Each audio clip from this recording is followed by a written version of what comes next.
Dans une récente adresse à l'industrie, le nouveau secrétaire à la Défense pour les approvisionnements, Stephen Fuhr, a mentionné qu'il avait pas mal fini son analyse de la situation, puis devrait pouvoir, dans les prochaines semaines, commencer à déployer une solution one-stop shop pour que l'industrie puisse s'adresser à un seul point de contact pour tout ce qui est en matière d'approvisionnement en défense.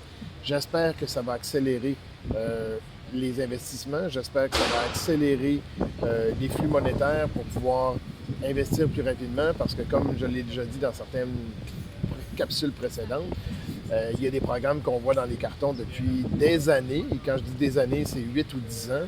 Puis ils ne sont pas encore sortis. La définition du projet est là, mais c'est pas encore sorti. Donc, à suivre, à savoir si ça va donner vraiment un résultat concret. Deuxième point, c'est Investissement Québec qui a annoncé qu'il avait créé une petite task force pour mieux comprendre l'industrie de la défense au Québec et comprendre les besoins de l'industrie en général pour pouvoir mieux accompagner les entreprises. En soi, c'est une bonne nouvelle.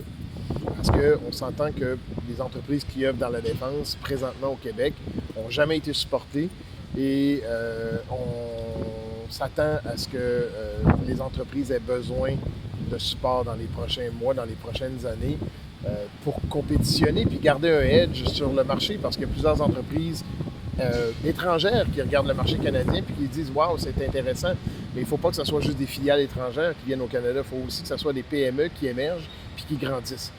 Comment on fait grandir les PME dans le marché de la défense? Bien, il faut plus de projets, il faut des projets pertinents. Il ne faut pas juste dépendre de la défense canadienne, il faut que les entreprises aussi fassent leur travail d'exporter leurs services, d'exporter leur expertise. Et le troisième point, c'est en général ce qu'on voit dans le marché, l'achalandage est là, les besoins sont là, même qu'on voit que certaines entreprises dans des marchés clés sont arrivées à peu près en capacité, fait qu'on peut penser que les chaînes d'approvisionnement sont fort occupées. Ça peut représenter des belles opportunités pour les entreprises canadiennes, québécoises. Ce qu'il faut par contre, c'est que les entreprises fassent leur devoir. Ça ne sert à rien de cogner à la porte des représentants du gouvernement et de dire « je veux rentrer dans la défense ». Faites vos devoirs. Quel projet vous pourriez attaquer? Quelle entreprise vous pourriez attaquer? Quelle valeur ajoutée vous pourriez apporter? C'est à vous à faire vos devoirs, c'est comme dans n'importe quel marché.